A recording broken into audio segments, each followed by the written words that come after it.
Hari Hara Rama Krishna Yadavaya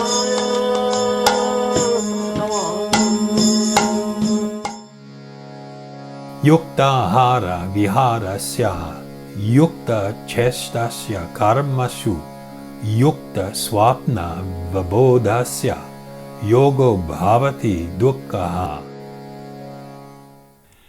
He who is temperate in his habits of eating, sleeping, working, and recreation can mitigate all material pains by practicing the yoga system. So this is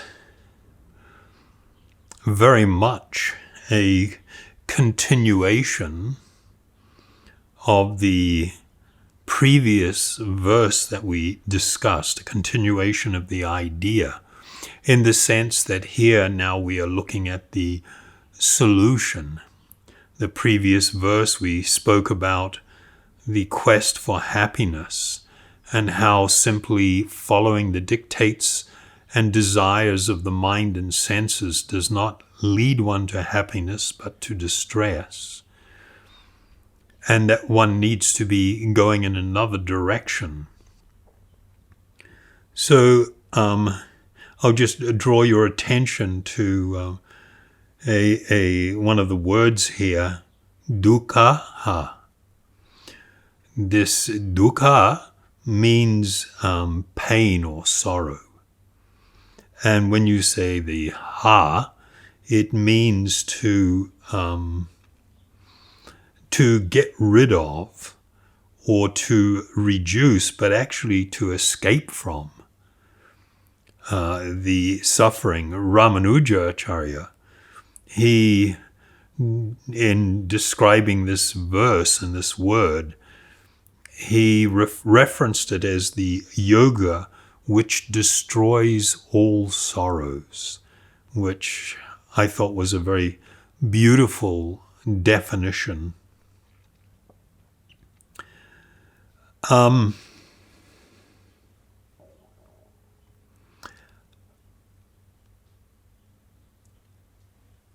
the course of discussing this, we will read also the preceding verse so that you can get the bigger picture and the context of what's been described here.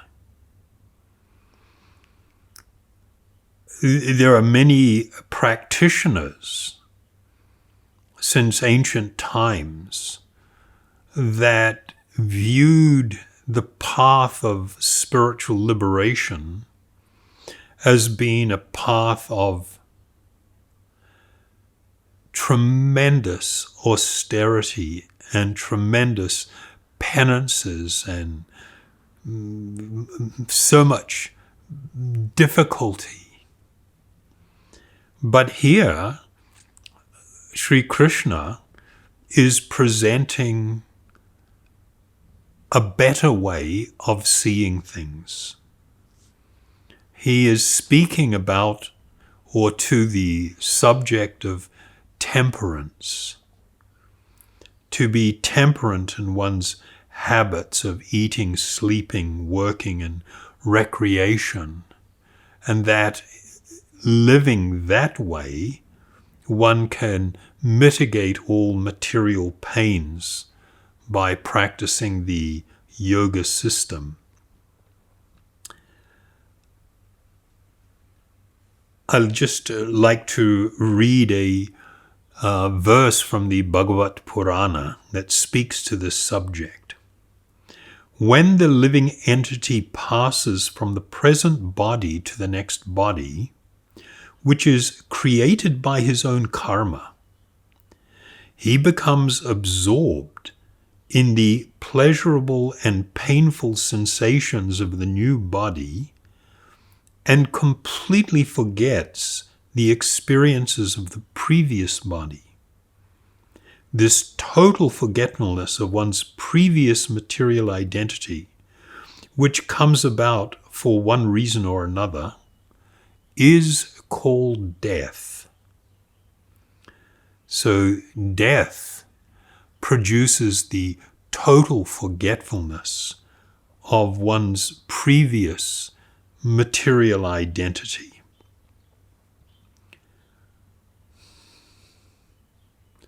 And just looking at that verse for a moment, we see that it was one's own karma, one's own actions create the type of body which we will next occupy. And then occupying a new body, and I'm just having recollections of little babies lying in the crib and parents talking to them, "Oh, you like that? You like that?" And always offering sensual stimulation, and the little child's like, "Oh," laughing or giggling or getting excited, and legs and arms going, and just all stimulated.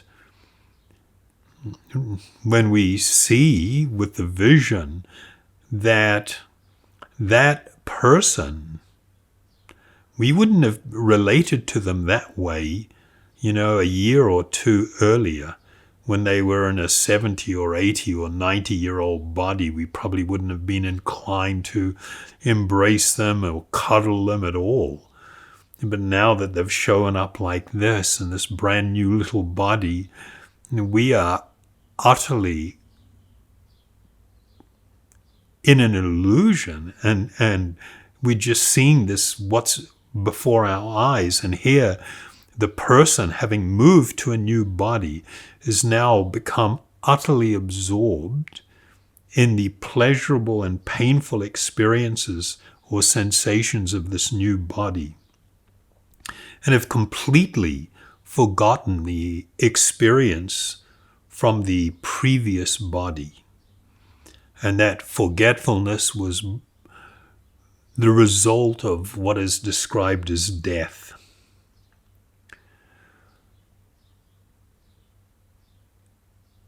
The yogis, the transcendentalists, were not pessimists. They were realists. And their realism, the real way in which they look at the world and things, might be perceived as pessimistic. But only a person who is holding on to false ideas and false hopes and false dreams about the nature of material life would call them a pessimist. Because when they speak about the reality of material life and the material world, it's like crushing to the hopes and aspirations of the daydreaming materialist. So in the Bhagavad Gita, in the 8th chapter, the 16th shloka, it states, "From the highest planet in the material world down to the lowest, all are places of misery, wherein repeated birth and death take place. But one who attains my abode, O son of Kunti, never takes birth again." So here we have this, what would be perceived as a very pessimistic view, that doesn't matter what your situation is in the material world, from a higher perspective, the entire material creation is considered a place of misery. Then from the Bhagavad Purana, we have another verse. Misidentification of oneself and others as I and you on the basis of the bodily concept of life is a product of ignorance. This bodily concept is the cause of repeated birth and death, and it makes us go on continuously in material existence. So this is incredibly relevant and important, and is very foundational to how the transcendentalist sees and explains what is the type of vision that motivates them on the spiritual path. When I mentioned that there was a previous verse to this one that we read, where Krishna is explaining to Arjuna how the path of spiritual cultivation is not the path of deprivation or the path of artificial renunciation. We have heard the term, it's been used, yuktya vairagya, the useful application of everything in the service of God brings about the highest and most real form of true renunciation. When one understands that principle, then they understand that there is a middle path between the path of complete sensual absorption and the attempt of sensual enjoyment, and on the other side, the path of complete deprivation of sensual experience. There is a middle path that is the actual spiritual path, and which has been now spoken about. So the verse preceding the one that we're studying now, it says, there is no possibility of one's becoming a yogi, O Arjuna, if one eats too much or eats too little, sleeps too much, nor does not sleep enough. And then into the current verse we're reading, he who is temperate in his habits of eating, sleeping, working, and recreation can mitigate all material pains by practicing the yoga system. So the way in which one practiced this term yuktya, which sometimes replaces the word yoga, meaning union with the Supreme, was by seeing the reality of this world as not being my home and not being my property, but in reality is the energy and the property of the Supreme Soul.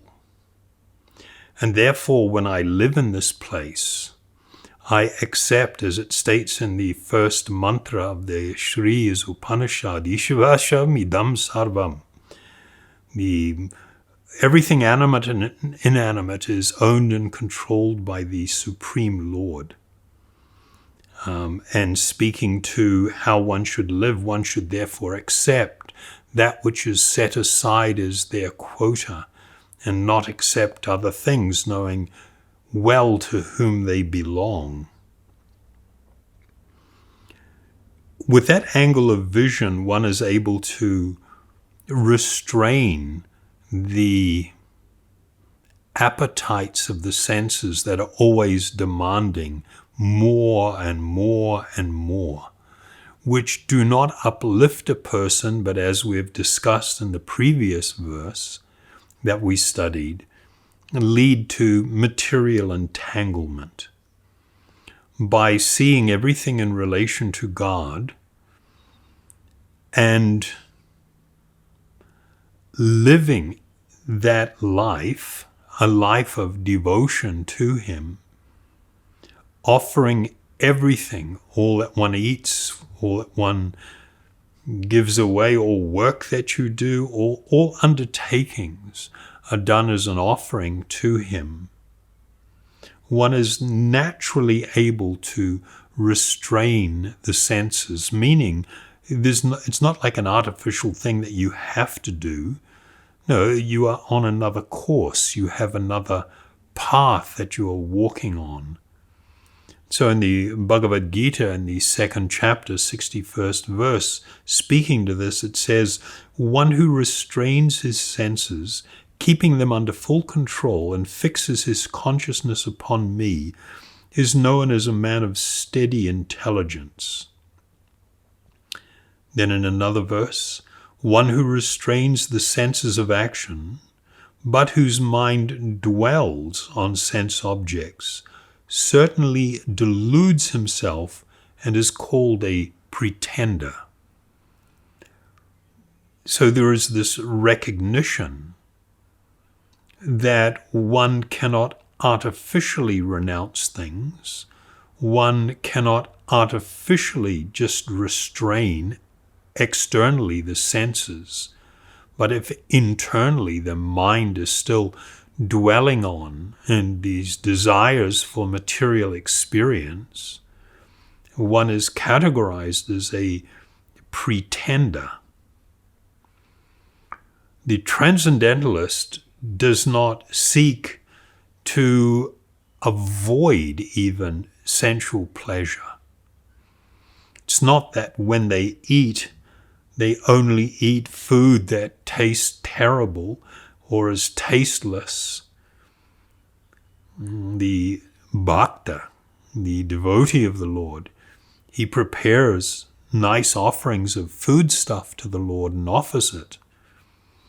And then after having offered it to the Lord in a meditative and thankful manner, he takes the remnants of the Lord and uses them to sustain his own body, which he sees as a vehicle for serving the Lord. And so he naturally tastes, oh, this tastes very nice. It's not that we want to avoid, but there is the shift in consciousness that this foodstuff that has been offered to and eaten by the Lord, or tasted by the Lord, tastes very nice. I recognize these things, the pleasurable experience, but I am completely connecting it to my relationship to the Supreme Lord. So the bhakta does not seek to avoid sensual pleasure, but the sensual experience, the pleasurable experience, is not the goal of their life, to have these experiences. It's just something that is recognized, that one experiences on the way, on my journey. It's not the focus. The reason that it is not the focus is because the spiritual process is a process by which one develops a higher taste. As one develops an increasingly higher taste, those tastes, those experiences of what would be now considered lower tastes, are no longer attractive. Sometimes the example has been given that, people that lived, and I've lived a lot of my life in third world countries, and you go to communities of people in the mountains that don't have hardly any contact with what people call civilization, and so don't have access to all the resources. And some of them, they may think their idea of something that is sweet is a certain root that okay, this, they describe it as being very sweet, but to our palate it may be actually very bland. And if you bring some molasses in a jar and you dip that, what they call sweet, in it, and you let them taste it, then it's kind of like, whoa, what's that? You know, this new experience of something that's sweeter. And having tasted that, nobody wants to continue eating that tuber or that root without the molasses. But then if you introduce them to refined sugar and try dipping that and eating it, it's kind of like, whoa, you know, this is better than the molasses for a lot of them. They will have that experience.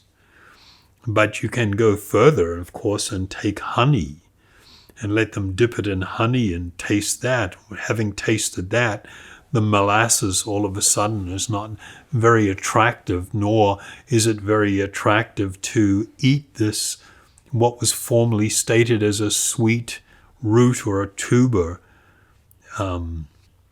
without, you know, this addition of this wonderful sweet flavor. It's not a very good example, but it is an example. As a person progresses on the spiritual path, and we become increasingly awakened to our actual spiritual identity, and we are engaging in those activities that awaken the very nature of the soul itself to experience the happiness from rendering service to God, and from the experience of the chanting of these transcendental sounds, his names, which are actually the fountainhead of all sweetness and happiness. And as one progresses in this path, one increasingly experiences this gradual awakening of the experience of transcendental love for God, and the great spiritual ecstasies that will eventually come from that. That as one progresses on this path of awakening transcendental happiness, the former happiness that one may have experienced from sensual stimulation no longer seems attractive at all. And the mature state of self-realization is explained in the 6th chapter, this same chapter that we're reading from, a few verses later, verse 20 to 23.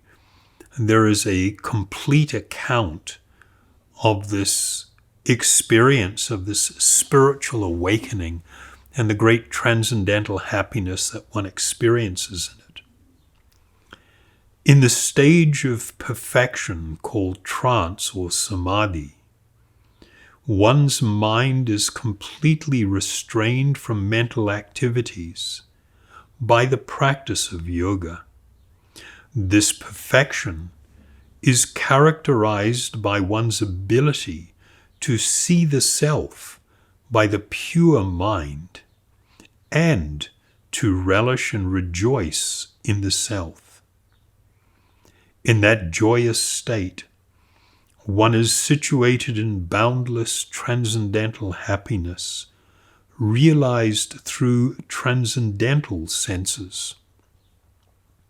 Established thus, one never departs from the truth, and upon gaining this he thinks there is no greater gain. Being situated in such a position, one is never shaken, even in the midst of greatest difficulty. This indeed is actual freedom from all miseries arising from material contact.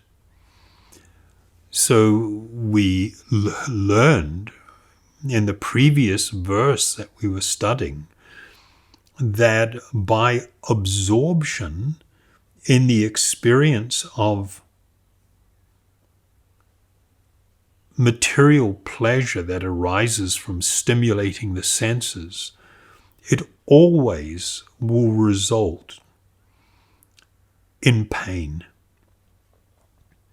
Maybe not immediately, but it will eventually lead one to great ongoing, continuous pain and suffering, the pain and suffering of material existence. And it's described here that being situated in such a position, speaking of the great transcendental happiness, one is never shaken even in the midst of great difficulty. This indeed is actual freedom from all miseries arising from material contact. So this is actually an enormous subject, and trying to deal with it completely is not really possible in the limited amount of time that we are allocating. But my hope and wish is that for those who are studying this course, who are going through these things, that you will develop the determination and the courage and the desire to engage in the spiritual process, having the transcendental faith that you too will experience this outcome, but recognizing that it is going to be a gradual process.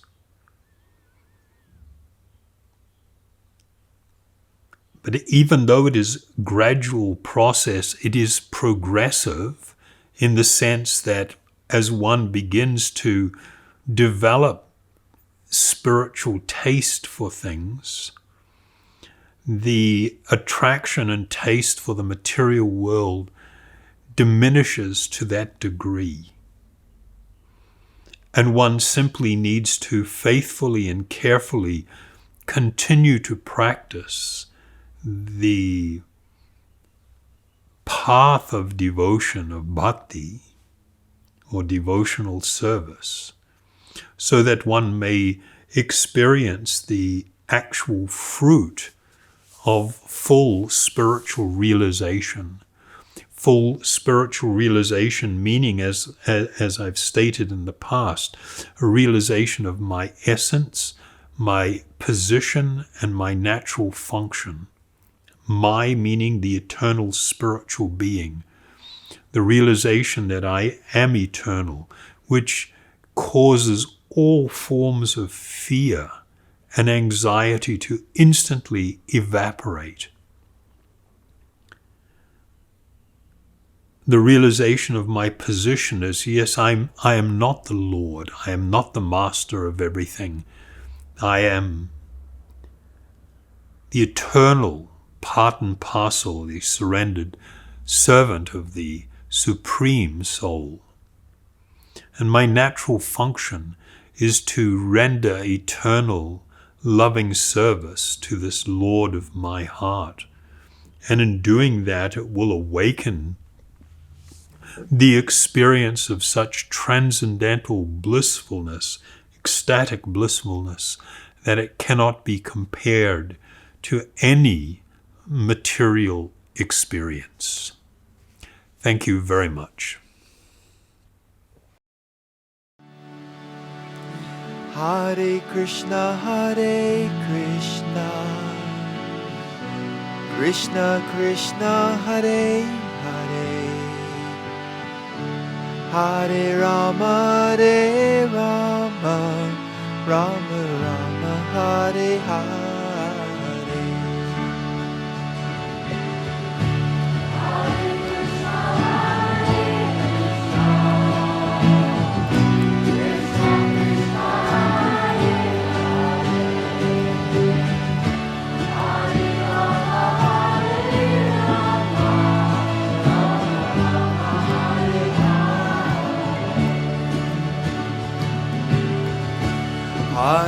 Krishna, Hare Krishna, Krishna Krishna, Hare Hare, Hare Rama, Hare Rama, Rama Rama, Hare Hare. Haribo.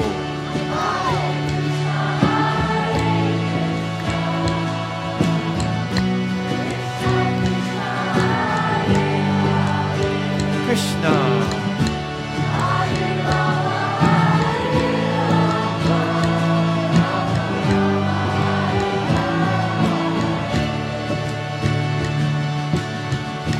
Hare Krishna, Hare Krishna,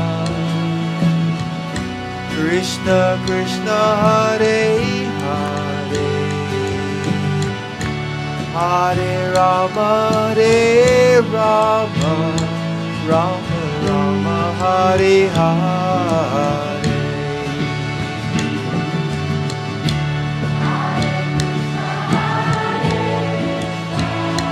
Krishna.